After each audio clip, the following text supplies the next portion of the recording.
नमस्कार दोस्तों, मैं Dharmendra Verma online study with DK में आपका बहुत बहुत स्वागत करता हूं। आज हम बात करने वाले हैं देखिए यूपी टेट एग्जाम जो कि 2023 में आपके आने वाले हैं। अभी तक जो आपके यूपी टेट एग्जाम हुई है 2011 से लगाकर 2022 तक के बाल विकास के सिद्धांत जितने भी प्रश्न पूछे गए हैं वो सारे प्रश्न आपको यहाँ पर देखने को मिलेंगे और हर एक प्रश्न की व्याख्या की गई है। आपने देखा होगा, यदि आपने पेपर दिया होगा तो, या फिर प्रीवियस ईयर पेपर उठा के देख लीजिएगा, सबसे ज्यादा जो प्रश्न पूछे गए हैं वो बाल विकास के सिद्धांत से संबंधित पूछे गए हैं।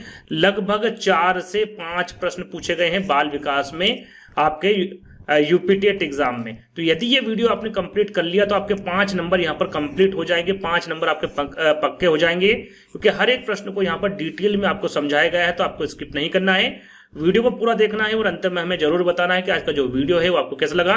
टोटल यहाँ पर जो प्रश्न रखे गए वो 65 से 70 रखे गए हैं। यहाँ पर 65 से 70 प्रश्न निकल के आए हैं 2011 से लगाकर 2022 तक। इतने प्रश्न सिर्फ बाल विकास के सिद्धांत से संबंधित ही पूछे गए हैं।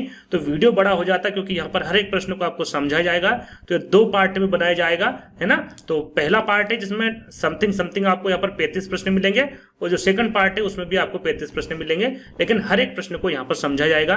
तो आपको स्किप नहीं करना है, वीडियो को पूरा देखना है और अंत में हमें जरूर बताना है कि आज का जो वीडियो है वो आपको कैसा लगा। शुरू करने से पहले यदि आपको इसकी पीडीएफ चाहिए तो आप हमारे ऐप्स को डाउनलोड कर लीजिएगा, ऑनलाइन स्टडी विद डीके को। और ये जो यहाँ पर आपको पीडीएफ मिलेगी वो बिना ऐड के, यानी ऐड यहाँ पर एक भी बिल्कुल देखने को नहीं मिलेगा। अब पढ़ाई आपको करना है बिना ऐड के, बिना टेंशन के, है ना। किसी भी प्रकार का आपको चार्ज नहीं देना है, फ्री में ये पीडीएफ आपको वहां पर उपलब्ध हो जाएगी। तो हमारे जो ऐप है इसको डाउनलोड कर लीजिएगा। रेटिंग जरूर दे दीजिएगा ना, रेटिंग का पूरा ध्यान रखिएगा। यहाँ पर देखिए सारी चीजें आपको फ्री में उपलब्ध हो रही है, तो रेटिंग जरूर दे दीजिएगा डाउनलोड करके। और ये जो ऐप हमने बनाया है इसमें ऐड किसी भी प्रकार का आपका नहीं आएगा। तो आपको बेफिक्र होकर पढ़ाई करना है, अच्छे से पढ़ाई करना है ना। तो ये जो पीडीएफ है आज या फिर कल देखने को आपको मिल जाएगी। तो चलिए शुरुआत करते हैं। आज का पहला प्रश्न है आपका, बुद्धि के तरल क्रिस्टली प्रतिमान के प्रतिपादक। यहाँ पर देखिए बुद्धि के तरल क्रिस्टली प्रतिमान के प्रतिपादक के बारे में पूछा गया है। ये अभी हाल ही में जो आपकी यूपी टेट की 2022 में एग्जाम हुई थी उसमें पूछा गया प्रश्न है। क्या केटल है, थॉर्नडाइक है, बर्नन है या फिर स्किनर है। तो देखिए जहां पर तरल क्रिस्टली प्रतिमान पूछे जाए, आपका सही आंसर क्या होगा, यहाँ पर केटल होगा, है ना। बुद्धि के जो तरल क्रिस्टली प्रतिमान के प्रतिपादक कौन होंगे, केटल होंगे। अब बुद्धि से संबंधित जितने भी इंपोर्टेंट सिद्धांत हैं वो भी यहाँ पर देख लीजिए, स्क्रीनशॉट ले लीजिएगा, या फिर कल तो आपको ये पीडीएफ मिली जाएगी, वहां पर आराम से पढ़ लीजिएगा एक बार और। तो यहाँ पर देखिए सिद्धांत दिया हुआ एक तरफ और एक तरफ प्रवर्तक दिया हुआ है। यदि आपसे पूछा जाता है कि एक तत्व के जो सिद्धांत हैं वो किसके द्वारा दिया गया है, तो वो अल्फ्रेड बीने के द्वारा दिया गया है। द्वितत्व और त्रितत्व, है ना, द्वितत्व और त्रितत्व, ये दोनों ही जो सिद्धांत दिए हैं ये किसके द्वारा दिए गए हैं, तो ये स्पीयरमैन के द्वारा दिया गया है। द्वितत्व और त्रितत्व का सिद्धांत। बहुतत्व का सिद्धांत किसके द्वारा दिया गया है, तो ये थॉर्नडाइक के द्वारा दिया गया है। समूह तत्व का सिद्धांत ये किसके द्वारा दिया गया है, तो ये थ्रस्टन के द्वारा दिया गया है। आगे हम बात करें तो प्रतिदर्श, जिसे हम नमूना सिद्धांत भी कहते हैं, इसको किसके द्वारा दिया गया है, तो इसको थॉमसन के द्वारा दिया गया है। त्रिआयाम सिद्धांत, त्रिआयाम सिद्धांत की हम बात करें तो गिलफोर्ड के द्वारा दिया गया है। तरल व ठोस सिद्धांत ये केटल के द्वारा दिया गया है, जैसा कि हमने भी आपको बताया था, है ना। तो ये किसके द्वारा दिया गया है, इसे तरल व ठोस के सिद्धांत के नाम से भी जाना जाता है। तो ये केटल के द्वारा दिया गया है। और पदानुक्रम या फिर क्रमिक महत्व सिद्धांत ये बट एवं वर्णन के द्वारा दिया गया है। त्रिचापी सिद्धांत या फिर त्रिघटकी सिद्धांत के बारे में पूछे तो ये स्टनबर्ग के द्वारा दिया गया है। और जो ये 2 सिद्धांत है ये भी इंपोर्टेंट है। लेवल फर्स्ट और लेवल 2 का जो सिद्धांत है ये जॉनसन के द्वारा दिया गया है। और बुद्धि क तथा ख का जो सिद्धांत है ये हेब के द्वारा दिया गया है। तो ये जो 11 सिद्धांत है और एक 12 जो कि तत्व का सिद्धांत है उसमें ऐड नहीं, जो कि मैंने आपको बताया। जो 11-12 सिद्धांत हैं इनके बारे में आपको पता होना चाहिए, काफी इंपोर्टेंट हैं, ये आगे पूछे जा सकते हैं। आगे हम बात करें, दूसरा प्रश्न है आपका यहाँ पर, सीखने में प्रयास व भूल के सिद्धांत का प्रतिपादन किसके द्वारा किया गया था। सीखने के प्रयास व भूल का जो सिद्धांत है किसके द्वारा दिया गया था, कोहलर के, गेस्टाल्ट के, थॉर्नडाइक के या फिर पावलोव के। तो यहाँ पर आपका सही आंसर होगा, ये जो सिद्धांत दिया गया है ये थॉर्नडाइक के द्वारा दिया गया है। किसके द्वारा, सीखने का जो प्रयास व भूल का सिद्धांत है ये थॉर्नडाइक के द्वारा दिया गया है। इसके बारे में थोड़ी सी जानकारी आपको दे देते हैं। यहाँ पर देखिए थॉर्नडाइक के द्वारा कौन सा सिद्धांत दिया गया है, प्रयास व भूल का सिद्धांत। एक और प्रश्न पूछा जाता है कि थॉर्नडाइक ने किस पर अपना प्रयोग किया, तो आपको पता होना चाहिए किस पर प्रयोग किया था, बिल्ली पर प्रयोग किया था, है ना। और थॉर्नडाइक ने सीखने के कितने नियम बताए हैं ये इंपोर्टेंट हैं और आपको क्रम वाइज याद होना चाहिए। तो थॉर्नडाइक ने जो नियम बताए हैं वो दो नियम बताए हैं। पहला है आपका मुख्य नियम और दूसरा है गौण नियम। मुख्य नियम के अंतर्गत कितने नियम आते हैं तो याद रखिएगा इसके अंतर्गत 3 नियम आते हैं और गौण नियम के अंतर्गत 5 नियम आते हैं। ये इंपोर्टेंट है, ये आपसे प्रश्न पूछा जा सकता है। मुख्य नियम कौन कौन से हैं और गौण नियम कौन कौन से हैं, इनके बारे में भी आपको पता होना चाहिए। तो मुख्य नियम के अंतर्गत आपका आएगा तत्परता का नियम, अभ्यास का नियम और प्रभाव का नियम। इन तीनों नियमों को अच्छे से याद कर लीजिएगा। पहले नंबर पर आपका तत्परता का है, दूसरे पे अभ्यास का है और तीसरे नंबर पर आपका प्रभाव का नियम है। अब गौण नियम के बारे में कि गौण नियम कितने प्रकार के होते हैं तो वो 5 प्रकार के होते हैं। वो कौन कौन से हैं तो आपके सामने हैं। पहला है आपका बहु अनुक्रिया का नियम है, दूसरा है आपका आंशिक क्रिया का नियम है, तीसरा मनोवृत्ति का नियम जिसे रुचि का नियम भी कहते हैं, चौथा आपका सादृश्यता का नियम जिसे पूर्व अनुभव का नियम भी कहा जाता है और 5वां नियम है आपका साहचर्य रूपांतरण का नियम। ये 5 प्रकार के जो नियम होंगे ये गौण नियम के अंतर्गत आएंगे और ये किसके द्वारा दिया गया है तो ये थॉर्नडाइक के द्वारा दिया गया है। किसके द्वारा? थॉर्नडाइक के द्वारा दिया गया है। इसके बारे में आपको जानकारी होना चाहिए। इसी प्रकार के यूपी टेट एग्जाम में प्रश्न पूछे जाते हैं। आगे हम बात करें तो 3 विकल्प और वहां थे, पावलाव, स्किनर, है ना, और गेस्टाल्ट सिद्धांत वहां पर विकल्प थे। तो इनके बारे में भी आपको जानकारी दे देते हैं कि जो अनुकूलित अनिक्रिया सिद्धांत है ये पूछा गया है, वैसे आगे हम बताएंगे। तो आपको यहां पर पहले बता दूं मैं कि ये याद रखना आपको कि अनुकूलित अनिक्रिया सिद्धांत किसके द्वारा दिया गया है। तो आगे जब प्रश्न आए तो आप मेरे से पहले वहां पर टिक कर दे कि सर इसका विकल्प ये सही होगा। तो याद रखिएगा ये पावलाव के द्वारा दिया गया था अनुकूलित अनिक्रिया का सिद्धांत और इसका जो प्रयोग है किस पर किया गया था पावलाव के द्वारा तो कुत्ते पर किया गया था, है ना। याद रखिएगा ये जो थॉर्नडाइक ने किस पर किया था, थॉर्नडाइक ने बिल्ली पर किया था। किस पर किया था? बिल्ली पे, है ना। और यहाँ पर पावलाव ने किस पर किया था? कुत्ते पर।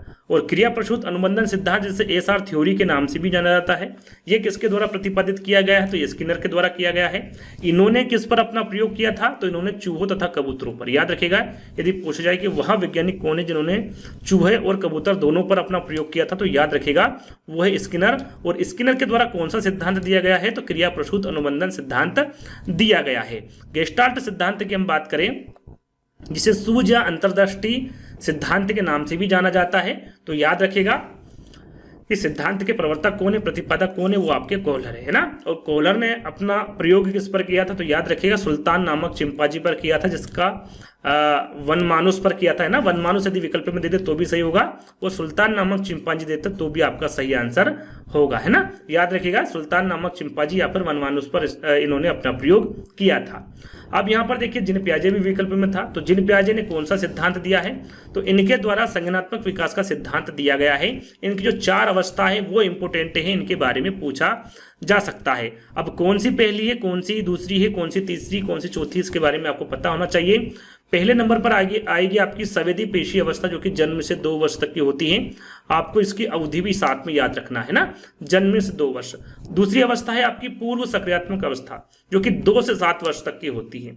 तीसरी जो अवस्था है वो मूर्त सक्रियात्मक अवस्था है जो कि 7 से 11 वर्ष तक की होती है ना। और चौथी जो अवस्था होगी वो औपचारिक सक्रियात्मक अवस्था जो कि 11 से आगे की जो अवस्था होती है, फिर 15 वर्ष तक की अवस्था होती है, वो औपचारिक सक्रियात्मक अवस्था होती है। साथ में आपको यहाँ पर अवधि और इसकी अवस्था के बारे में पता होना चाहिए कि कौन सी पहले नंबर पर आएगी, कौन सी दूसरे पे, कौन सी तीसरे पे और कौन से चौथे नंबर पर आएगी। इस प्रकार से भी प्रश्न आगे आपसे पूछे जा सकते हैं, तो यहाँ पर इनके बारे में भी आपको पता होना चाहिए। चलिए अगला प्रश्न है, मूल प्रवृत्तियों को 14 प्रकार से वर्गीकृत किया है। किसके द्वारा मूल प्रवृत्तियों को 14 प्रकार से वर्गीकृत किया गया है?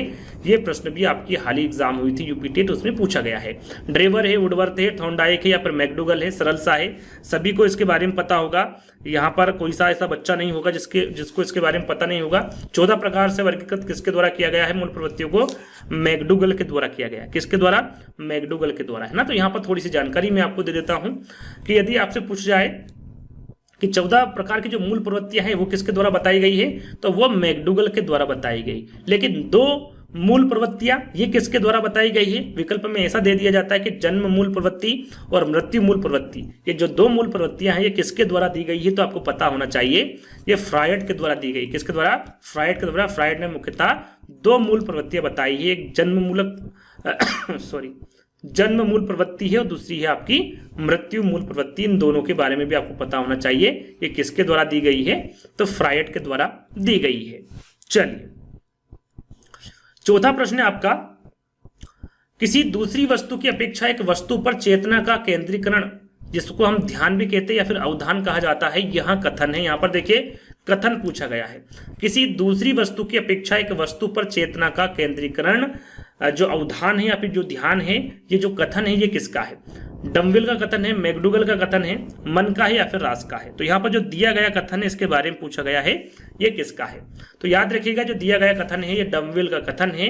आगे आपसे यहाँ पर रास या फिर मार्गन और गिनलेन के बारे में पूछा जा सकता है जो कि ध्यान से ही संबंधित है। तो यदि आपसे पूछा जाए कि ध्यान किसी वस्तु या विचार को मन से पहले स्पष्ट रूप से प्राप्त करने की प्रक्रिया है, ये किसके द्वारा कहा गया या फिर ये किसका कथन है? तो ये रास का कथन है ना।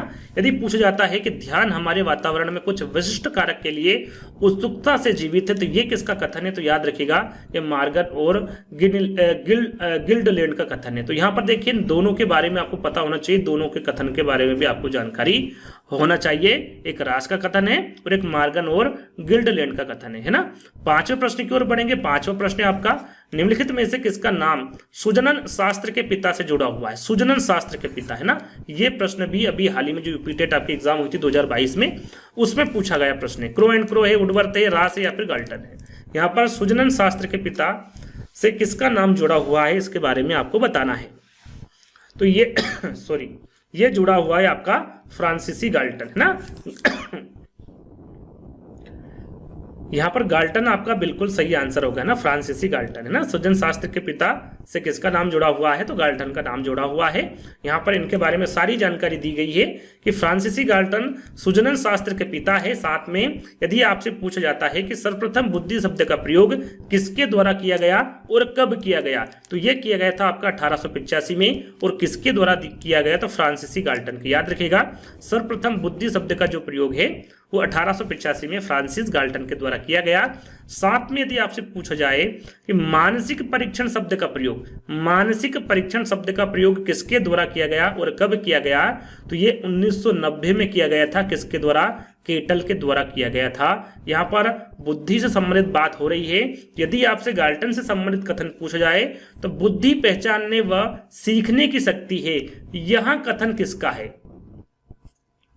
यदि आपसे पूछा जाता है कि यहां कथन किसका है, तो आपको पता होना चाहिए कि गाल्टन का कथन है। किसका है?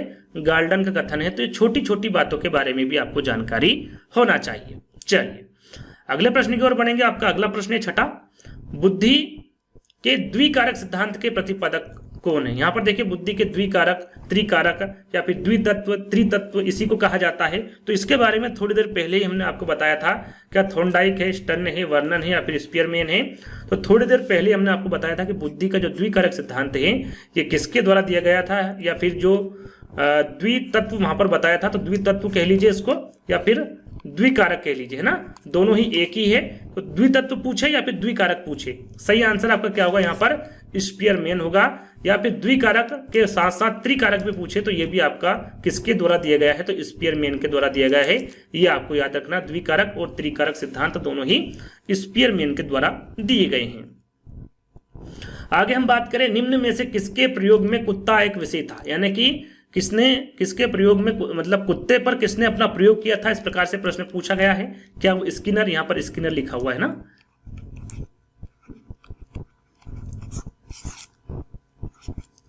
क्या स्किनर है, कोहलर है, थॉर्नडाइक है या फिर पावलाव है? तो यहाँ पर कुत्ते पर किसने प्रयोग किया था? थोड़ी देर पहले ही मैंने आपको बताया था।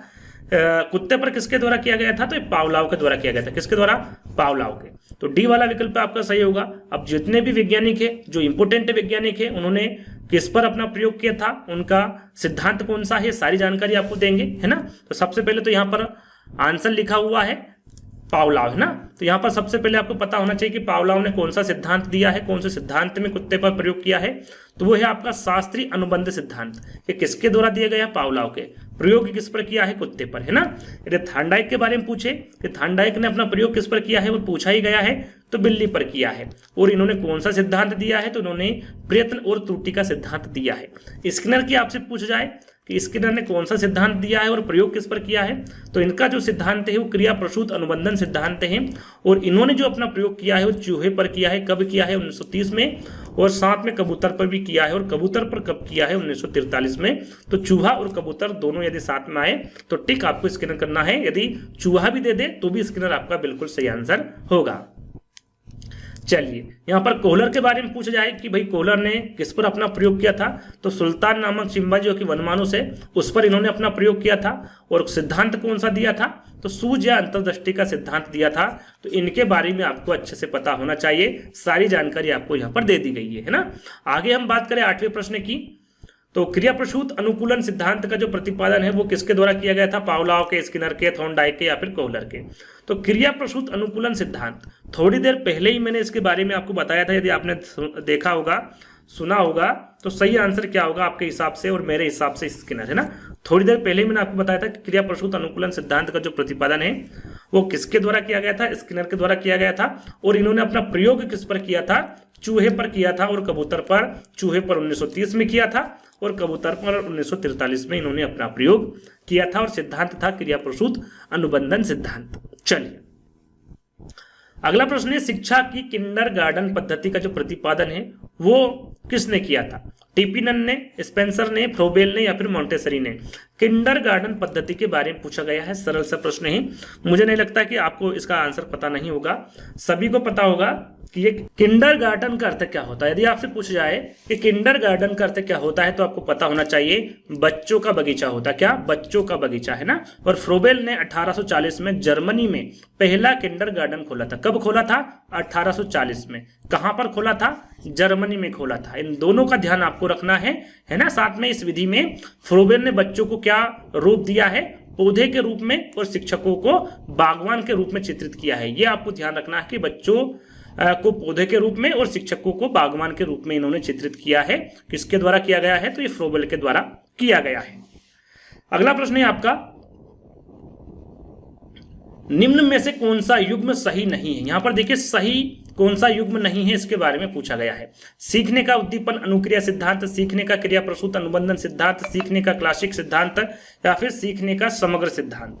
तो यहां पर कौन सा युग्म सही नहीं है इसके बारे में सीधा सीधा पूछा गया है। तो यहां पर देखिए सीखने का उद्दीपन अनुक्रिया सिद्धांत ये किसके द्वारा दिया गया था? थॉर्नडाइक द्वारा दिया गया है। बिल्कुल सही विकल्प है आपका। सीखने का क्रिया प्रसूत अनुबंधन सिद्धांत ये किसके द्वारा दिया गया है? तो ये BF स्किनर के द्वारा दिया गया है।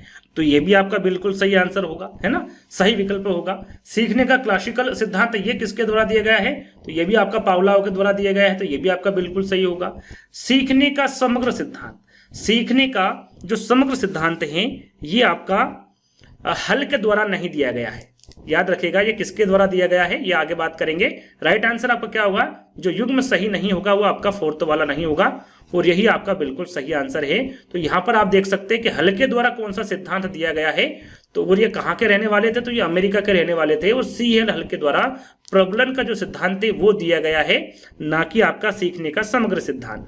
सीखने का जो समग्र सिद्धांत है उसे अंतर्दृष्टि या फिर सूझ का सिद्धांत भी कहते हैं। तो आपको पता चल ही गया होगा कि अंतर्दृष्टि या फिर जो सूझ का सिद्धांत है ये किसके द्वारा दिया गया है? तो ये कोहलर के द्वारा दिया गया है, गेस्टाल्टवादी सिद्धांत के अंतर्गत आता है। तो कोहलर के द्वारा यह दिया गया है, ना कि हल के द्वारा। हल के द्वारा कौन सा दिया गया है? प्रबलन सिद्धांत दिया गया है। इसके बारे में आपको जानकारी होना चाहिए। चलिए अगला प्रश्न है आपका, अधिगम में रिक्तस्थान ने प्रभाव का नियम दिया था। यहां पर देखिए प्रभाव का नियम, अभी मैंने आपको बताया था प्रभाव का नियम, तत्परता का नियम, है ना। ये जो नियम मैंने आपको बताया था थोड़ी देर पहले ही बताया था, किसके द्वारा दिए गए हैं ये आपको यहां पर बताना है। पावलोव के द्वारा, स्किनर के, वाटसन के या फिर थॉर्नडाइक के। तो यहां पर थोड़ी देर पहले ही मैंने आपको बताया था किसके द्वारा दिया गया है। तो ये जो अधिगम में रिक्तस्थान ने प्रभाव का जो नियम दिया है ये आपका थॉर्नडाइक के द्वारा दिया गया। किसके द्वारा? थॉर्नडाइक के द्वारा। मैंने आपको बताया था नियम कितने प्रकार के बताए हैं, 2 प्रकार के बताए हैं। पहला है आपका मुख्य नियम। सबसे पहले जान लेते हैं थॉर्नडाइक ने कौन सा सिद्धांत दिया है। प्रयास व भूल का सिद्धांत दिया गया है। इन्होंने किस पर अपना प्रयोग किया है? तो बिल्ली पर किया है। कितने नियम बताए हैं? 2 नियम बताए हैं। पहला है मुख्य नियम, दूसरा है गौण नियम। और मुख्य नियम में कितने नियम बताए हैं? 3 नियम बताए। कौन कौन से? तत्परता का नियम, अभ्यास का नियम, प्रभाव का नियम। थोड़ी देर पहले मैंने आपको बताया था कि इसका आपको ध्यान रखना है। तो मुख्य नियम के अंतर्गत ये 3 नियम आते हैं और गौण नियम के अंतर्गत ये 5 नियम आते हैं, जो कि बहु अनुक्रिया का नियम है, आंशिक क्रिया का नियम है, मनोवृत्ति का नियम है जिसे रुचि का नियम भी कहा जाता है, सादृश्यता का नियम जिसे पूर्व अनुभव का नियम भी कहा जाता है, और साहचर्य रूपांतरण का नियम। ये 5 प्रकार के जो नियम होंगे ये आपके गौण नियम के अंतर्गत आएंगे। चलिए अगला प्रश्न है प्रासंगिक अंतर्बोध परीक्षण। प्रासंगिक अंतर्बोध परीक्षण जिसे TAT भी कहा जाता है, यहाँ पर शॉर्टकट में क्या कहा जाता है, इसको TAT परीक्षण के नाम से भी इसे जाना जाता है। यहाँ पर पूछा गया है कि इसका जो विकास है वो किसके द्वारा किया गया था, साइमंड के द्वारा, होल्ट्जमैन के द्वारा, मूरे के द्वारा, या फिर बेलक के द्वारा। काफी इंपोर्टेंट है, जितने भी यहाँ पर परीक्षण है उनके बारे में एक एक करके बताऊंगा, तो ध्यान से सुनिएगा। सबसे पहले इसका सही आंसर क्या होगा, आपका मूरे होगा, है ना। प्रासंगिक अंतर्बोध परीक्षण पूछे या फिर TAT परीक्षण पूछे, इसका जो निर्माण किया है ये किसके द्वारा किया गया है, मूरे के द्वारा किया गया है। तो यहाँ पर देखिए थोड़ी सी मैं जानकारी आपको दूंगा, याद रखिएगा यहाँ पर जो प्रासंगिक अंतर्बोध परीक्षण है इसे व्यक्ति को मापने की एक प्रक्षेपी परीक्षण है। किस प्रकार का परीक्षण है, व्यक्तित्व को मापने का एक ये प्रक्षेपी परीक्षण है। इस प्रकार का प्रश्न पूछा जाता है। तो यहाँ पर देखिए मैं यहाँ पर TAT की जानकारी दूंगा आपको, CAT की दूंगा और IBT की जो परीक्षण है तीनों, इनके बारे में आपको एक एक करके जानकारी दूंगा और सारी जानकारी दूंगा, है ना। तो सबसे पहले हम बात करें यहाँ पर TAT, है ना। TAT परीक्षण के बारे में, इसको क्या कहा जाता है, प्रासंगिक अंतर्बोध परीक्षण कहा जाता है। सबसे पहले इसके प्रतिपादक की बात करें तो मूरे के साथ साथ यदि मॉर्गन भी दे तो भी आपका सही आंसर होगा, क्योंकि मार्गन एवं मूरे, ये मार्गन एवं मूरे के द्वारा प्रतिपादित किया गया था प्रासंगिक अंतर्बोध परीक्षण, है ना। और कब किया गया था, तो ये 1935 में किया गया था। इन्होंने कार्ड के सहारे व्यक्तित्व का परीक्षण किया। किसके द्वारा, किसके सहारे, व्यक्तित्व का जो परीक्षण है वो कार्ड के सहारे किया। किसके सहारे, कार्ड के, है ना। और जो कार्ड है उनकी संख्या कितनी थी, तो 30 प्लस 1 यानी कि टोटल कितनी थी, 31, है ना। अब ये 1 क्यों है इसके बारे में भी जानकारी दी गई है। तो इस परीक्षण में जो पहले 10 कार्ड हैं, यानी कि 10 कार्ड में जो 10 कार्ड है वो किससे संबंधित है, तो याद रखिएगा जो 10 कार्ड है वो पुरुषों से संबंधित है, और दूसरे जो 10 कार्ड है वो किससे संबंधित है, तो वो महिला से संबंधित है। और बाकी के जो 10 कार्ड है वो किससे संबंधित है, वो दोनों से संबंधित है, उसमें महिला भी इंक्लूड है और पुरुष भी इंक्लूड है। और जो एक है ये क्या है, ये कार्ड खाली रहता है। किस प्रकार का रहता है, ये खाली कार्ड रहता है। 10, 20, 30 और 1 31, टोटल यहाँ पर 31 कार्ड रहते हैं प्रासंगिक अंतर्बोध परीक्षण में, है ना। आगे हम बात करें तो इसमें बालकों को चित्र दिखाकर कहानी लिखने को कहा जाता है। कम से कम 10 कार्ड पर कहानी लिखवाई जाती है। कितने कार्ड में, कम से कम 10 कार्ड में, है ना। तो याद रखिएगा इसमें बालकों को चित्र दिखाकर कहानी लिखने को कहा जाता है। और इसका जो प्रयोग है वो 14 वर्ष से अधिक बालकों पर ही किया जाता है। पूछा जाए कि किसका प्रयोग 14 वर्ष से अधिक बालकों पर ही किया जाता है, तो प्रासंगिक अंतर्बोध परीक्षण है। तो इसके बारे में भी आपको जानकारी होना चाहिए। सॉरी, CAT की बात करें, बाल अंतर्बोध परीक्षण, है ना। CAT के बारे में भी आपको पता होना चाहिए, बाल अंतर्बोध परीक्षण। इसके प्रतिपादक कौन है, तो लियोपोल्ड बेलक है ना। लियोपोल्ड बेलक ने इसको कब प्रतिपादित किया गया था, इनके द्वारा कब किया गया था, तो 1948 में। कब किया गया था, 1948 में, है ना। और इसमें जो विकास का योगदान था, विकास का योगदान किसके द्वारा किया गया था, तो यह डॉक्टर अर्नेस्ट क्रिस के द्वारा किया गया था। डॉक्टर अर्नेस्ट क्रिस के द्वारा, है ना, क्रिस लिखा हुआ है। और इसमें जो कार्ड की संख्या होती है वो कितनी होती है, तो इसमें जो कार्ड की संख्या होती है वो 10 होती है ना। प्रासंगिक अंतर्बोध में कितनी थी, आपकी 31 थी। लेकिन जो बाल अंतर्बोध परीक्षण है इसमें कितनी संख्या होगी, आपकी 10 संख्या होगी कार्ड की। और इस परीक्षण में 10 कार्ड पर जानवरों के चित्र बने होते हैं। इसमें पुरुष और महिला के चित्र बने होते थे, और इसमें किसके चित्र बने होते हैं, जानवरों के चित्र बने होते हैं। और बालक को चित्र दिखाकर कहानी लिखने के लिए इसमें कहा जाता है। और यहाँ जो परीक्षण है वो कितने से कितने वर्ष तक के बच्चों के लिए है, तो यहाँ पर जो परीक्षण है ये 3 से 11 वर्ष के बच्चों के लिए ये परीक्षण था। तो है ना, कौन सा परीक्षण कितने वर्ष के बच्चों के लिए था, इसके बारे में भी आपको जानकारी होना चाहिए। आगे हम बात करें यहाँ पर IBT के बारे में, इंक बोर्ड टेस्ट, है ना, स्याही धब्बा परीक्षण। इसके बारे में पूछा जाता है कि स्याही धब्बा परीक्षण किसके द्वारा प्रतिपादित किया गया है, तो याद रखिएगा ये हरमन रोरसा, है ना, हरमन रोरसा के द्वारा यह प्रतिपादित किया गया है। और इस परीक्षण में जो कार्ड पर स्याही के धब्बे बने होते हैं, कार्ड पर किसके धब्बे बने होते हैं, स्याही के धब्बे बने होते हैं। और इसमें भी 10 कार्ड का ही उपयोग होता है। 5 कार्ड पर काले और सफेद जो धब्बे होते हैं वो 5 कार्ड पर काले और सफेद दोनों के धब्बे होते हैं, और बाकी जो 5 है उसमें विभिन्न रंग के धब्बे होते हैं। बाकी के जो रंग है वो बाकी के जो 5 जो कार्ड बचे हुए हैं उन पर लगे होते हैं। और बालक को आकृति दिखाकर उनके बारे में पूछा जाता है, कलर के बारे में, या फिर उन धब्बे जो बने हुए हैं उनके बारे में पूछा जाता है, रंग के बारे में पूछा जाता है। और इसमें बालक के क्रियात्मक, भावात्मक, संज्ञानात्मक परीक्षण किए जाते हैं। किसमें? स्याही धब्बा परीक्षण में। ये आपको साथ में ध्यान रखना है कि इसका जो प्रतिपादन है वो किसके द्वारा किया गया था। जैसे कि प्रासंगिक अंतर्बोध परीक्षण के प्रतिपादक कौन है, मैंने आपको बताया था मॉर्गन एवं मूरे, है ना।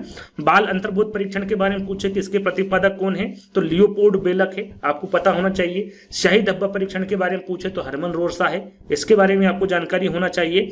तो ये 3 जो परीक्षण मैंने आपको बताए हैं ये काफी इंपोर्टेंट है आने वाले एग्जाम की दृष्टि से। अगला प्रश्न हम बात करें तो अल्बर्ट बंडूरा के बारे में पूछा गया है कि अल्बर्ट बंडूरा निम्न में से किस सिद्धांत से संबंधित है। अल्बर्ट बंडूरा, क्या यह सामाजिक अधिगम सिद्धांत से संबंधित है, क्या यह व्यवहारात्मक सिद्धांत से संबंधित है, विकास का संज्ञानात्मक सिद्धांत से संबंधित है, या फिर विकास का मनोसामाजिक सिद्धांत से संबंधित है। यहाँ पर अल्बर्ट बंडूरा के बारे में पूछा गया है। तो आपको पता होगा ये सामाजिक अधिगम सिद्धांत से संबंधित है, अल्बर्ट बंडूरा, है ना। पहला वाला विकल्प जो है वो आपका बिल्कुल सही होगा। इन्होंने अपना जो प्रयोग है वो किस पर किया था, सबसे पहले जान लेते हैं। सॉरी, थोड़ा सा खांसी है, अवॉइड करिएगा इसको, है ना।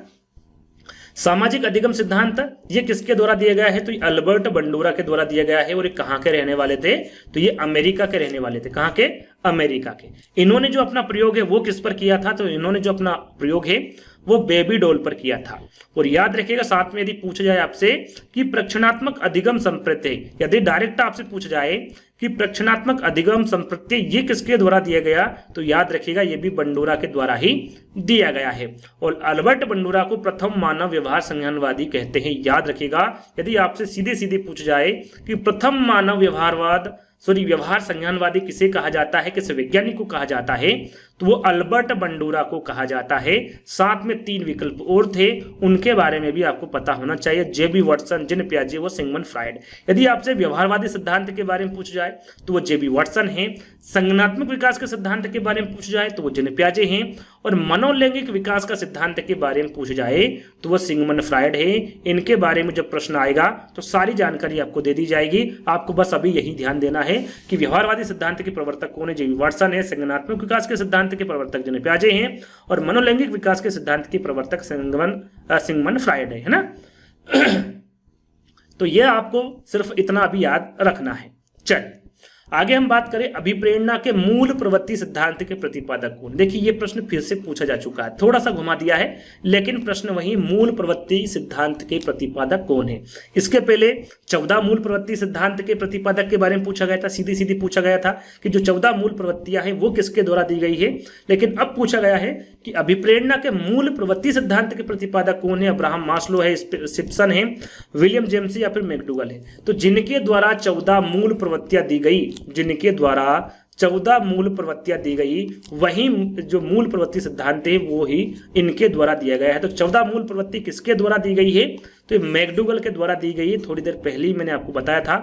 और यही अभिप्रेरणा के मूल प्रवृत्ति सिद्धांत के प्रतिपादक है। यहां पर मैंने आपको बता ही दिया था कि मूल प्रवृत्ति के सिद्धांत किसके द्वारा दिया गया था, तो मैकडूगल के द्वारा दिया गया था। इन्होंने कितनी मूल प्रवृत्तियां बताई है, 14 मूल प्रवृत्तियां बताई। कितनी? 14। साथ में मैंने आपको यह भी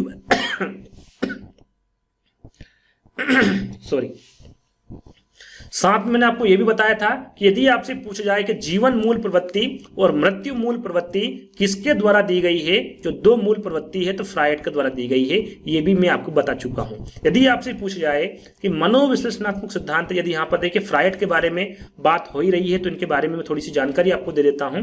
यदि आपसे पूछा जाता है कि मनोविश्लेषणात्मक सिद्धांत किसके द्वारा दिया गया है, तो ये फ्रायड के द्वारा दिया गया है। कहां के रहने वाले थे, तो ये वियना के रहने वाले थे, ऑस्ट्रिया के, है ना। कहां के? ऑस्ट्रिया, वियना के ये रहने वाले थे। और याद रखिएगा साथ में कि यहां सिद्धांत सिगमंड फ्रायड ने दिया है, जैसा कि मैंने अभी आपको बताया। इन्होंने अपने सिद्धांत को समझाने के लिए मन के कितने स्तर बताए हैं, ये इंपोर्टेंट है ना। तो मन के कितने स्तर बताए, इन्होंने 3 स्तर बताए हैं। पहला है आपका चेतन मन, है ना। दूसरा है अर्धचेतन मन, तीसरा है अचेतन मन, है ना। इसका प्रतिशत भी पूछा जाता है। सीधा सीधा पूछा जाए कि चेतन मन का जो प्रतिशत है सिगमंड फ्रायड द्वारा कितना बताया गया है। तो यदि प्रतिशत पूछा जाए तो आपका 10% है, और यदि भाग पूछा जाए तो 1/10वां भाग है। ये आपको ध्यान रखना है। अर्ध चेतन मन का नहीं बताया है, अचेतन मन का बताया है। अचेतन मन का कितना प्रतिशत है? 90%। और भाग में पूछे तो ये 9/10वां भाग है। ये आपको ध्यान में रखना है। साथ में ये भी आपको ध्यान में रखना है कि मन के आधार पर फ्रायड ने व्यक्तित्व को 3 भागों में बांटा। कितने भागों में बांटा है? 3 भागों में। इड, ईगो, सुपर ईगो या फिर इदम, अहम और पराहम, ये 3 भागों में बांटा है। इनके बारे में आपको जानकारी होना चाहिए। साथ में सीधे सीधे आपसे पूछा जाता है कि किस वैज्ञानिक ने मन की तुलना बर्फ से की है। यह भी आपसे पूछा जा सकता है, तो वो भी आपके फ्रायड होंगे। फ्रायड ने मन की तुलना किससे की है? बर्फ से की है। तो इसके बारे में भी आपको पता होना चाहिए। चलिए अगला प्रश्न है, अभिक्रमायोजित अधिगम का प्रत्यय किसने दिया था? अभिक्रमायोजित अधिगम का प्रत्यय पूछा गया है। यह किसके द्वारा दिया गया था? हल के, थॉर्नडाइक के, स्किनर के या फिर वॉटसन के?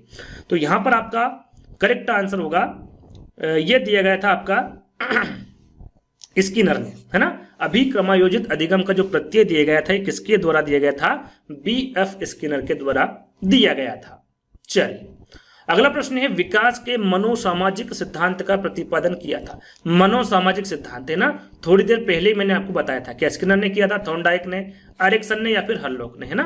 मनोसामाजिक सिद्धांत ये काफी पूछा गया है, तो आपको पता होना चाहिए किसके द्वारा दिया गया है। तो ये एरिक्सन के द्वारा दिया गया है। एरिक्सन ने जो 8 अवस्थाएं बताई है उससे काफी प्रश्न पूछे गए। तो इनकी 8 अवस्थाएं कौन कौन सी है ना, उन अवस्थाएं कितने से कितने वर्ष तक की अवधि की अवस्थाएं हैं, ये भी सारी जानकारी दूंगा। तो ध्यान दीजिएगा, एरिक्सन द्वारा विकास का जो मनोसामाजिक सिद्धांत है इनके द्वारा दिया गया है। तो यहाँ पर एक एक करके मैं आपको बताऊंगा। यहाँ पर उत्तर लिखा हुआ है कि अपनी प्रसिद्ध पुस्तक, ध्यान दीजिएगा, अपनी प्रसिद्ध पुस्तक चाइल्डहुड एंड सोसाइटी में एरिक्सन ने विकास की 8 अवस्थाएं बताई। यदि आपसे पूछा जाए कि एरिक्सन ने विकास की जो 8 अवस्थाएं बताई है ना, वो कौन सी पुस्तक में बताई है, तो आपको पता होना चाहिए चाइल्ड एंड सोसाइटी नामक जो पुस्तक है उसमें एरिक्सन द्वारा विकास की 8 अवस्थाएं बताई गई है। अब 8 अवस्था कौन कौन सी है? पहली है आपकी, ये ध्यान देना है कि पहली कौन सी, दूसरी कौन सी, तीसरी, चौथी कौन सी है। क्रम में भी आपसे प्रश्न पूछा जा सकता है, क्रम वाइज आपको जमाना है। इस प्रकार से भी आपसे प्रश्न पूछा जा सकता है। तो विश्वास बनाम अविश्वास, ये पहली अवस्था है ना। इसकी समय की हम बात करें तो इस अवस्था को क्या कहा जाता है? शेषावस्था कहा जाता है। और इसकी हम अवधि की बात करें तो इसकी जो अवधि है वो जन्म से 18 माह या फिर जन्म से 17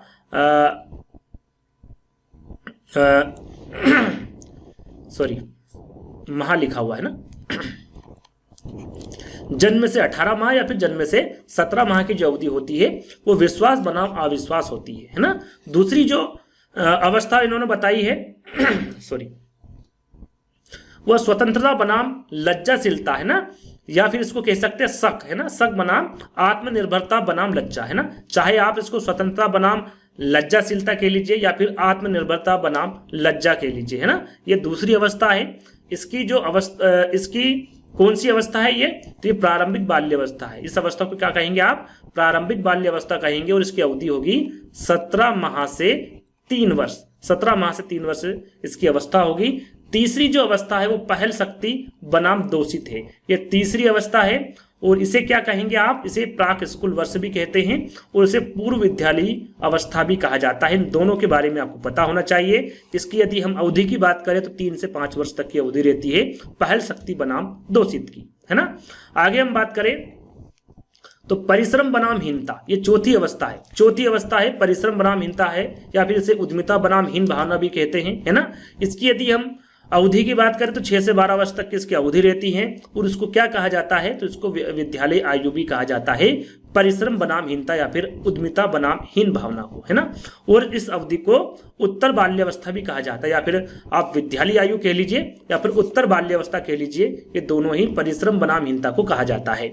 5वीं अवस्था आपकी अहम पहचान बनाम भूमिका संभ्रांति है। ये 5वीं अवस्था बताई है एरिक्सन के द्वारा। इसकी समय अवधि के बारे में बात करें तो 12 से 18 वर्ष से है और इसे किशोरावस्था का काल कहा जाता है। किशोरावस्था कहा जाता है इसे, किसे? अहम पहचान बनाम भूमिका संभ्रांति को, है ना।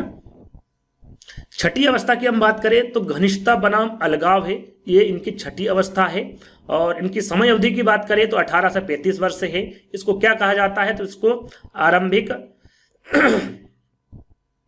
आरंभिक वयस्क अवस्था कहा जाता है, साथ में युवा अवस्था भी कहा जाता है, या आरंभिक अवस्था कह लीजिए या फिर युवा अवस्था कह लीजिए। ये किसको कहा जाता है? घनिष्ठता बनाम अलगाव को कहा जाता है, जो कि एरिक्सन द्वारा छठी अवस्था दी गई है।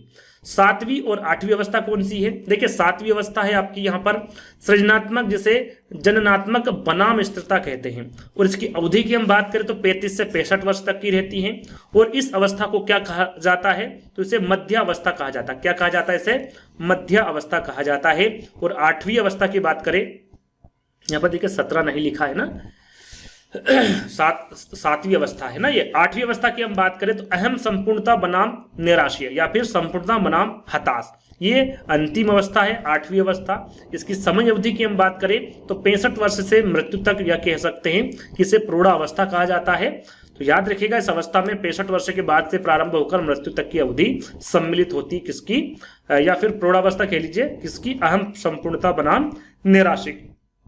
तो याद रखिएगा आठवीं अवस्था के बारे में। तो ये एक एक करके मैंने आपको बता दी है, ये भी ध्यान रखिएगा, पहली कौन सी, दूसरी, तीसरी, चौथी, 5, 6, 7 और 8 है ना। पहले नंबर पे कौन सी, दूसरी पे तीसरी, चौथी, पांचवी, छठी, सातवीं, आठवीं, इनके बारे में भी आपको जानकारी होना चाहिए। क्रम से भी आपसे प्रश्न पूछा जा सकता है। चलिए अगला प्रश्न है 18वां। किसने बहुविमात्मक प्रज्ञा का प्रत्यय दिया है? किसने बहुविमात्मक जो प्रज्ञा है, इसका जो प्रत्यय है वो किसके द्वारा दिया गया है, ये पूछा गया है ना। ये स्पीयरमैन ने दिया गया है, जॉन मेयर ने, गार्डनर ने, या फिर गोल्डमैन ने। तो यदि आपने बहुबुद्धि का सिद्धांत यदि आपने पढ़ा है तो आपको यहाँ पर आंसर देने में कोई कठिनाई नहीं होगी, क्योंकि ये जो बहुविमात्मक प्रज्ञा का जो प्रत्यय है इसी में से निकला हुआ शब्द है। तो याद रखिएगा, जो बहुविमात्मक प्रज्ञा का जो प्रत्यय है वो किसके द्वारा दिया गया है, तो आपको पता होगा कि बहुबुद्धि सिद्धांत किसके द्वारा दिया गया है, तो गार्डनर के द्वारा दिया गया है। ये आपको यदि पता है तो आप यहाँ पर आंसर बिल्कुल करेक्ट कर सकते हैं। तो याद रखिएगा, इसको ये कह सकते हैं कि जो बहुविमात्मक प्रज्ञा का जो प्रत्यय है इसे बहुबुद्धि सिद्धांत के नाम से भी जाना जा सकता है। इस प्रकार से आप इस प्रश्न को बना सकते हैं। तो तीसरा वाला जो विकल्प होगा वो आपका बिल्कुल करेक्ट होगा। इसके बारे में थोड़ी सी हम जानकारी आपको दे देते हैं कि देखिए यहाँ पर बहुविमात्मक प्रज्ञा का जो प्रत्यय है किसके द्वारा दिया गया है, तो हार्वर्ड गार्डनर के द्वारा दिया गया। कब दिया गया है? 1983 में दिया गया था, है ना, जिसे गार्डनर के बहुबुद्धि सिद्धांत के नाम से भी इसे जाना जाता है। किस नाम से? बहुबुद्धि सिद्धांत के नाम से भी इसे जाना जाता है। और इन्होंने कितने प्रकार की बुद्धि बताई है सॉरी 8 प्रकार की। कितने प्रकार की? 8 प्रकार की। पहली है व्यक्तिक प्रबुद्धि, व्यक्तिक स्वबुद्धि, संगीत बुद्धि, शरीर गतिक बुद्धि, स्थानिक बुद्धि, तार्किक गणितीय बुद्धि, भाषाई बुद्धि और प्राकृतिक बुद्धि। ये 8 प्रकार की बुद्धि किसके द्वारा बताई गई है? हार्वर्ड गार्डनर के द्वारा बताई गई है। अगले प्रश्न की हम बात करें तो सामाजिक निर्माणवाद के जनक कौन थे? सामाजिक निर्माणवाद के जनक के बारे में पूछा गया है, कौन थे, है ना। पियाजे थे, नोवाक थे, वाइगोत्स्की या फिर ग्लास रफेल्ड थे। सामाजिक निर्माणवाद के जनक, तो सामाजिक जहां पर आ जाए आपका सही आंसर क्या होगा? वाइगोत्स्की, है ना। सामाजिक निर्माणवाद के जनक कौन थे? वाइगोत्स्की होंगे। सामाजिक निर्माणवाद को रचनावाद सिद्धांत के नाम से भी जाना जाता है ना, सामाजिक निर्माणवाद को। इसके जनक कौन है? लेव वाइगोत्स्की। कौन है? लेव वाइगोत्स्की। यहां पर आपका बिल्कुल करेक्ट आंसर होगा। अगला प्रश्न है निम्नलिखित में से कौन सा विकास का सिद्धांत नहीं है? ये से प्रश्न काफी पूछे गए हैं आपके यूपी टेट एग्जाम में, तो इस पर भी आपको ध्यान देना है। यहां पर कौन सा विकास का सिद्धांत नहीं है इसके बारे में पूछा गया है। अनुकूलित प्रत्यावर्तन सिद्धांत, समान प्रतिमान का सिद्धांत, परस्परता का सिद्धांत, या फिर निरंतर विकास का सिद्धांत। तो यहाँ पर कौन सा विकास का सिद्धांत नहीं है ये पूछा गया है आपसे। तो यहाँ पर देखिए अनुकूलित प्रत्यावर्तन का सिद्धांत जो है ये आपका विकास का सिद्धांत नहीं है। बाकी समान प्रतिमान का सिद्धांत, परस्पर संबंध का सिद्धांत और निरंतर विकास का सिद्धांत, ये तीनों ही आपके विकास के सिद्धांत के अंतर्गत आते हैं। अनुकूलित प्रत्यावर्तन सिद्धांत नहीं आता है। यहाँ पर देखिए कुछ 10 प्रमुख सिद्धांत मैं आपको बताऊंगा जिनके बारे में आपको जानकारी होना चाहिए। सबसे पहले आपको पता होना चाहिए कि जो अनुकूलित प्रत्यावर्तन शब्द है ये सिद्धांत नहीं है। क्या है? ये एक शब्द है। ये किसके द्वारा दिया गया है? तो ये पावलोव के द्वारा दिया गया है। किसके द्वारा? पावलोव के द्वारा दिया गया है। अब बात करते हैं 10 मैंने यहाँ पर सिद्धांत रखे गए हैं वो कौन कौन से हैं। देखिए यहाँ पर बाल विकास के प्रमुख 10 सिद्धांत थे, जिसमें निरंतर विकास का सिद्धांत है, विकास के विभिन्न गति का सिद्धांत है, विकास क्रम का सिद्धांत है, विकास दिशा का सिद्धांत है, एकीकरण का सिद्धांत है, परस्पर संबंध का सिद्धांत है, व्यक्तिक विभिन्नताओं का सिद्धांत है, समान प्रतिमान का सिद्धांत है, सामान्य से विशिष्ट प्रतिक्रियाओं का सिद्धांत है, और वंशानुक्रम वातावरण की अंतः क्रिया का सिद्धांत है। 10 जो है प्रमुख सिद्धांत है, और भी सिद्धांत है, लेकिन जो इंपॉर्टेंट है मैंने उनको रखा है, इनको एक बार ध्यान से देख लीजिएगा, है ना। आगे हम बात करें तो मानसिक आयु का प्रत्यय दिया था। मानसिक आयु का प्रत्यय किसके द्वारा दिया गया? बीने साइमन के द्वारा, स्टर्न के, टर्मन के, या फिर सिरिल बर्ट के। तो यहां पर देखिए ये जो प्रश्न है ये काफी इंपॉर्टेंट है, इससे संबंधित जितनी भी जानकारी है वो वन बाय वन करके मैं आपको दूंगा। लगभग 6 से 7 पॉइंट बताऊंगा जिसको आपको ध्यान से सुनना है। मानसिक आयु के प्रत्यय के बारे में पूछे तो आपका सही आंसर क्या होगा? बीने साइमन ने, ना, बीने और साइमन ने मानसिक आयु का प्रत्यय दिया था। काफी इंपॉर्टेंट है, आगे भी पूछा जा सकता है। तो पहले वाला जो विकल्प है वो आपका बिल्कुल सही होगा। यहाँ पर लिखा हुआ है देखिए कि मानसिक आयु का प्रत्यय बीने साइमन द्वारा दिया गया है। यदि आपसे पूछा जाए कि सर्वप्रथम बुद्धि शब्द का प्रयोग किसके द्वारा किया गया था, तो आपको पता होना चाहिए, ये आपको थोड़ी देर पहले ही मैंने आपको बताया था, फ्रांसिस गार्डन के। कहां के रहने वाले थे? तो ये इंग्लैंड के रहने वाले थे। कब दिया था? 1885 में। याद रखिएगा 1885 में सर्वप्रथम इंग्लैंड के फ्रांसिस गार्टन ने बुद्धि शब्द का प्रयोग किया।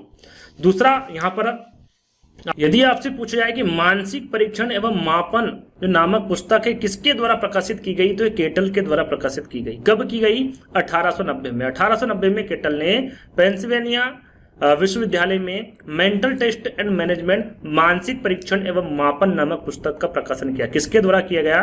तो ये केटल के द्वारा किया गया। साथ में यदि आपसे सीधा सीधा पूछा जाए कि मानसिक परीक्षण शब्द का प्रयोग किसके द्वारा किया गया था, मानसिक परीक्षण शब्द का प्रयोग तो ये केटल के द्वारा किया गया था। कब किया गया था? 1890 में, है ना। आगे हम बात करें कि सबसे पहला बुद्धि परीक्षण, यदि पूछा जाए कि सबसे पहला बुद्धि परीक्षण किसके द्वारा तैयार किया गया था, तो ये 1905 में किया गया था, बीने साइमन बुद्धि परीक्षण। कौन सा? बीने साइमन बुद्धि परीक्षण, है ना। ये याद रखिएगा, ये कब तैयार किया गया था? तो 1905 में तैयार किया गया था। और मानसिक आयु शब्द का प्रयोग किसके द्वारा किया गया था? पूछा जाए कि मानसिक आयु शब्द का प्रयोग किसके द्वारा किया गया, तो ये अल्फ्रेड बीने के द्वारा किया गया। कब किया गया? तो 1908 में किया गया, है ना।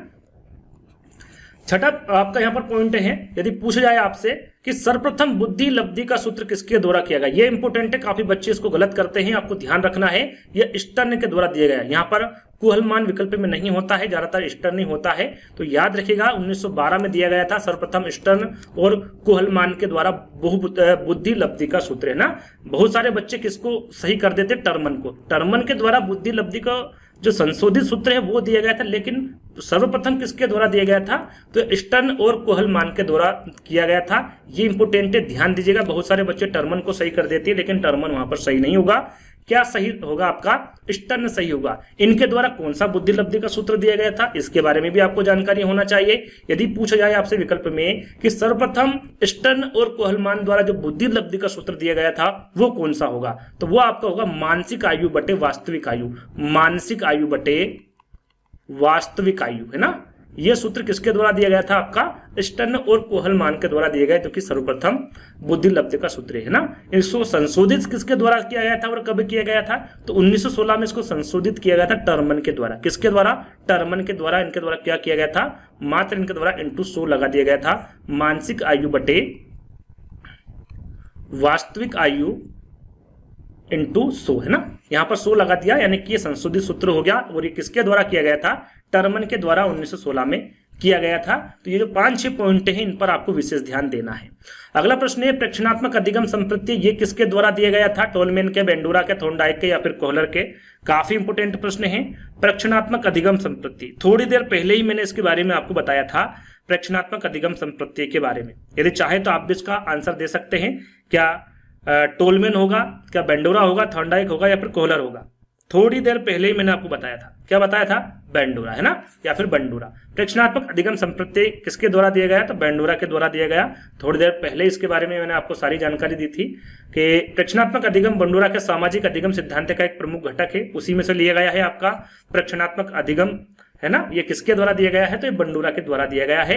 और इनके द्वारा कौन सा सिद्धांत दिया गया है, तो सामाजिक अधिगम सिद्धांत दिया गया है। ये कहाँ के रहने वाले हैं, तो ये कनाडा के रहने वाले हैं। इनके द्वारा किस पर प्रयोग किया था, तो बॉबी डॉल पर इनके द्वारा प्रयोग किया गया था। और इसी सिद्धांत को बंडूरा का मॉडल द्वारा व्यवहार में रूपांतरण लाने का सिद्धांत भी कहते हैं। कौन से सिद्धांत को, सामाजिक अधिगम सिद्धांत को। चलिए अगला प्रश्न आपका, मस्तिष्क उद्वेलन विधि के प्रतिपादक कौन है, ये काफी पूछा गया। मस्तिष्क उद्वेलन विधि के प्रतिपादक कौन थे, जॉन डीवी, ऑसबोर्न, हरलोक या फिर आशुबेल। मस्तिष्क उद्वेलन विधि के प्रतिपादक के बारे में पूछा गया है, कौन थे, तो आपका सही आंसर होगा ऑसबोर्न, है ना। ये मस्तिष्क उद्वेलन विधि के प्रतिपादक थे। यहाँ पर इनके बारे में थोड़ी सी जानकारी दी गई है।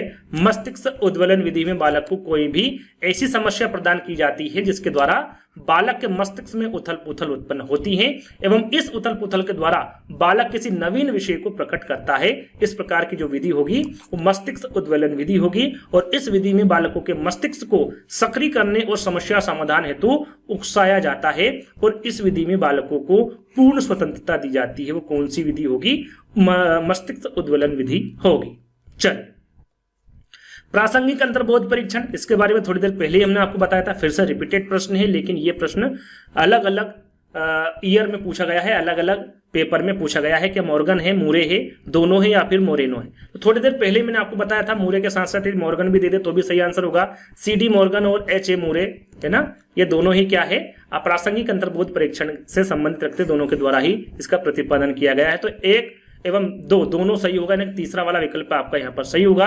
इसकी जानकारी मैंने आपको थोड़ी देर पहले ही दी थी। प्रासंगिक अंतर्बोध परीक्षण इसे कहा जाता है। इसके प्रतिपादक मॉर्गन एवं मूरे हैं। 1935 में इसका प्रतिपादन किया गया था। इनके कार्ड के सहारे व्यक्तित्व का इनके द्वारा परीक्षण किया जाता है। कुल कार्ड की जो संख्या होती है वो कितनी होती है, 31 होती हैं। 10 कार्ड पुरुषों से संबंधित होते हैं, 10 कार्ड महिला से होते हैं और 10 कार्ड दोनों से संबंधित होते हैं। कुछ पुरुष बने होते हैं तो कुछ महिला बनी होती है बाकी के 10 कार्डों में। और जो एक कार्ड होता है वो क्या होता है, खाली होता है। और इसमें बालक को चित्र दिखाकर कहानी लिखने को कहा जाता है और कम से कम 10 कार्ड पर कहानी लिखवाने को कहा जाता है। इसके बारे में थोड़ी देर पहले ही मैंने आपको जानकारी दी थी। और इसका जो प्रयोग है वो 14 वर्ष से अधिक बालकों पर ही किया जाता है। कौन से परीक्षण में, प्रासंगिक अंतर्बोध परीक्षण में। अगला प्रश्न है कि निम्न में से किसने अधिगम सिद्धांत का प्रतिपादन नहीं किया। देखिए अधिगम सिद्धांत का प्रतिपादन किसके द्वारा नहीं किया गया, क्या स्किनर के, B.S. ब्लूम के, थॉर्नडाइक के, कोहलर के। तो यहाँ पर देखिए स्किनर के, थॉर्नडाइक के और कोहलर के, इनके बारे में आपने काफी पढ़ा होगा। तीनों के द्वारा अधिगम सिद्धांत का प्रतिपादन किया गया है। B.S. ब्लूम के द्वारा अधिगम सिद्धांत का प्रतिपादन नहीं किया गया है। इनके द्वारा वर्गीकृत किया गया है। क्या किया गया है, वर्गीकृत किया गया है। देखिए यहाँ पर B.S. ब्लूम ने किसी अधिगम सिद्धांत का प्रतिपादन नहीं किया है, बल्कि इनके द्वारा क्या किया गया है, वर्गीकरण प्रस्तावित किया गया है। क्या किया गया है, वर्गीकरण प्रस्तावित किया गया है। और ब्लूम के इस वर्गीकरण को टेक्सोनॉमी ऑफ एजुकेशनल ऑब्जेक्टिव्स के नाम से इसे जाना जाता है ना, ये याद रखिएगा। इसे किस नाम से जाना जाता है, टेक्सोनॉमी ऑफ एजुकेशनल ऑब्जेक्टिव लिखा हुआ है ना, ऑब्जेक्टिव के नाम से जाना जाता है ब्लूम के इस वर्गीकरण को। और ब्लूम के वर्गीकरण के सीखने के इन्होंने कितने पक्ष बताए हैं ब्लूम ने, तो याद रखिएगा 3 पक्ष बताए। कितने, 3। कौन कौन से, संज्ञानात्मक पक्ष, भावनात्मक पक्ष और क्रियात्मक पक्ष। मैं यहां पर आपको बता दूं कि इनके द्वारा संज्ञानात्मक पक्ष को भी इन्होंने 6 भागों में बांटा है, भावात्मक पक्ष को भी इन्होंने 6 भागों में बांटा है और क्रियात्मक पक्ष को भी इन्होंने 6 भागों में बांटा है। अब 6 कौन कौन से हैं उनके बारे में भी आपको जानकारी होना चाहिए। तो आगे बढ़ते हैं, सबसे पहले संज्ञानात्मक पक्ष के बारे में जानते हैं। सॉरी, देखिए यहां पर संज्ञानात्मक पक्ष की जो 6 भागों में बांटा है वो क्या है, ज्ञान है, अवबोध है, अनुप्रयोग है, विश्लेषण है, संश्लेषण है और मूल्यांकन है। सीधे सीधे आपसे प्रश्न पूछा जाएगा कि संज्ञानात्मक पक्ष में जो 6 पक्ष बांटे हैं उनमें से संज्ञानात्मक पक्ष कौन सा है ना। यदि आपको ज्ञान, अवबोध, अनुप्रयोग, विश्लेषण, संश्लेषण, मूल्यांकन के बारे में पता होगा तो सीधे सीधे आप यहां पर आंसर लगा सकते हैं। अब भावनात्मक पक्ष को भी यहां पर 6 भागों में बांटा है। वो कौन कौन से आपके, अभिग्रहण करना है, अनुक्रिया करना है, मूल्य आंकना है, मूल्यों का संधारण करना है, मूल्य पद्धति का संगठन करना है और चरित्रीकरण करना है। ये 6 प्रकार के जो यहां पर बताए गए हैं ये भावात्मक पक्ष के हैं। तो इनके बारे में भी आपको पता होना चाहिए कि कौन सी आपका संज्ञानात्मक पक्ष में आएगा, कौन सा भावात्मक पक्ष में आएगा और कौन सा क्रियात्मक पक्ष में आएगा। अब क्रियात्मक पक्ष को भी 6 भागों में बांटा है। पहला है आपका उत्तेजना, कार्य करना, नियंत्रण, सामंजस्य, स्वाभाविकरण और आदत निर्माण।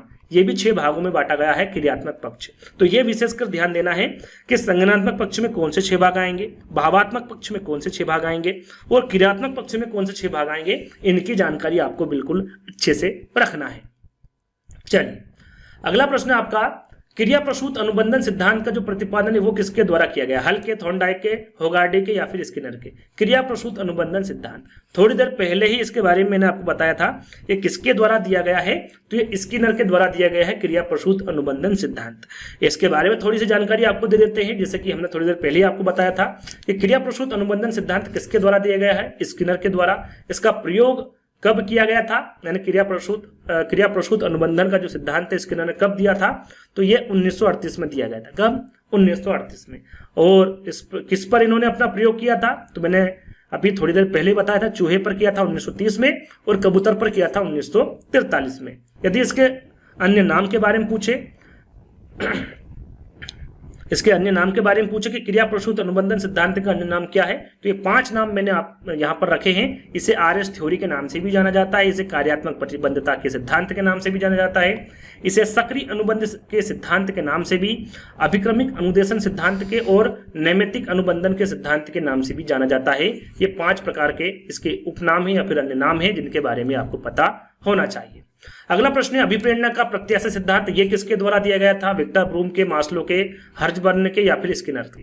तो अभिप्रेरणा का जो प्रत्याशा सिद्धांत है ये किसके द्वारा दिया गया था? तो आपको पता होना चाहिए ये विक्टर ब्रूम के द्वारा अभिप्रेरणा का प्रत्याशा सिद्धांत दिया गया था, जिसके बारे में आपको जानकारी होना चाहिए। यहां पर देखिए अभिप्रेरणा का जो प्रत्याशा सिद्धांत है, जैसे कि मैंने आपको बताया, विक्टर ब्रूम के द्वारा दिया गया। कब दिया गया? 1964 में, है ना। और यहाँ पर मास्लो विकल्प में था आपका, हर्ट्जबर्ग था, स्किनर था। इनके बारे में भी आपको पता होना चाहिए। यदि पूछ जाए सीधे कि पदानुक्रम का सिद्धांत किसके द्वारा दिया गया है, तो मास्लो के द्वारा।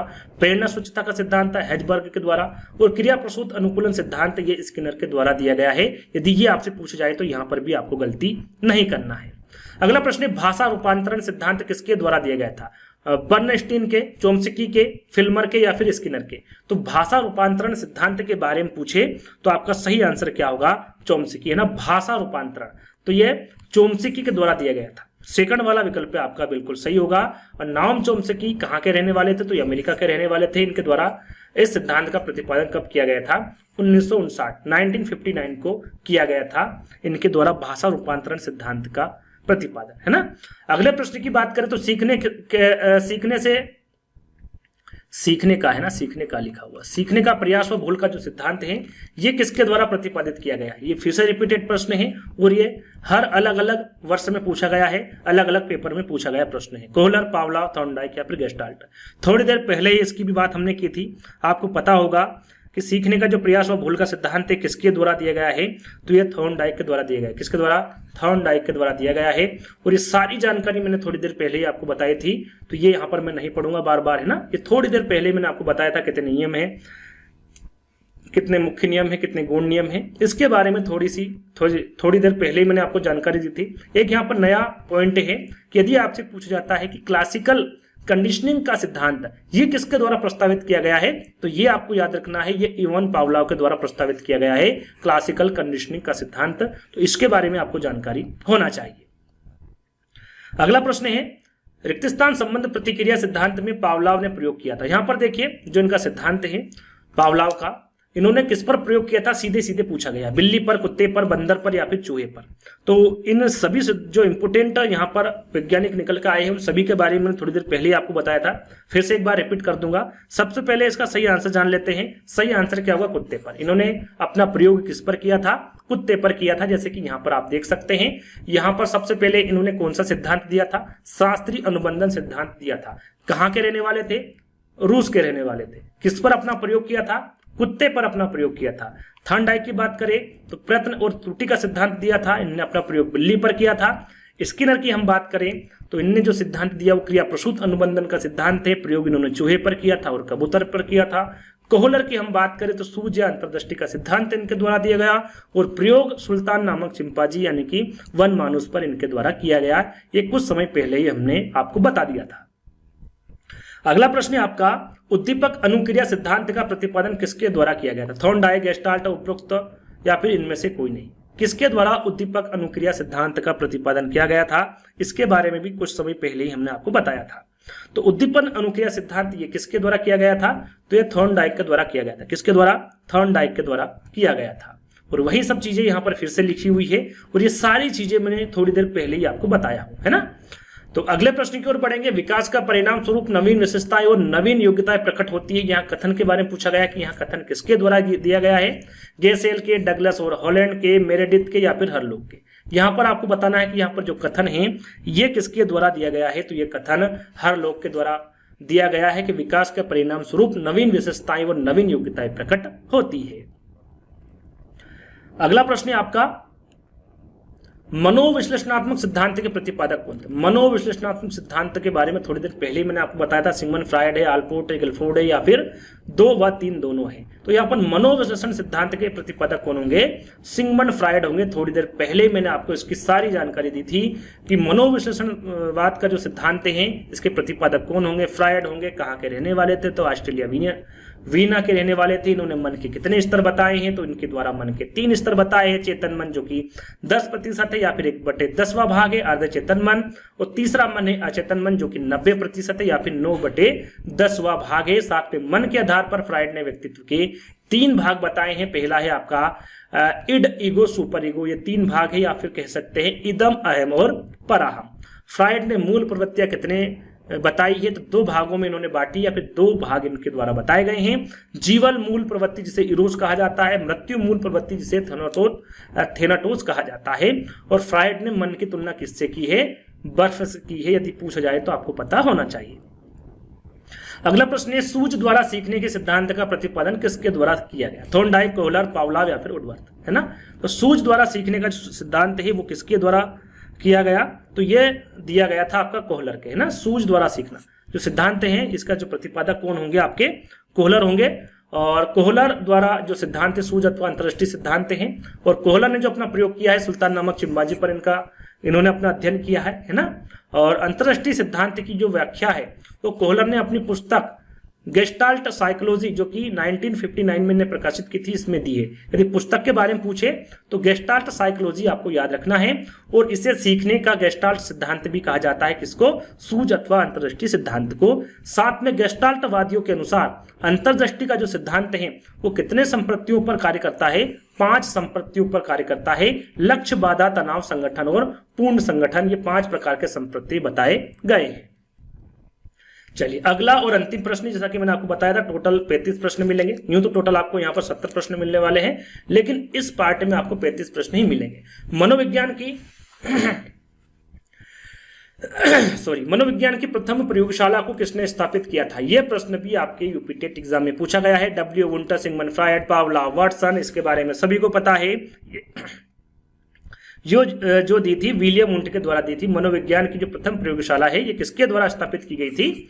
तो डब्ल्यू वुंट या फिर विलियम वुंट के द्वारा की गई थी।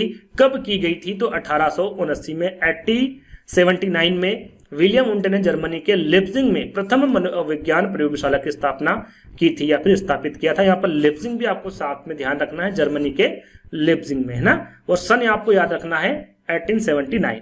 तो यहाँ पर आज के जो 35 प्रश्न थे जो कि बाल विकास के सिद्धांत के 2011 से लगाकर 2022 की जो आपकी यूपी टेट एग्जाम हुई है उसमें पूछे गए प्रश्न थे। आज का वीडियो आपको कैसा लगा कमेंट के माध्यम से बताना है। अच्छा लगे तो लाइक करना है, शेयर करना है, चैनल को सब्सक्राइब कर लेना है। तो जल्द ही दोस्तों एक नई वीडियो के साथ मिलेंगे, जब तक के लिए धन्यवाद।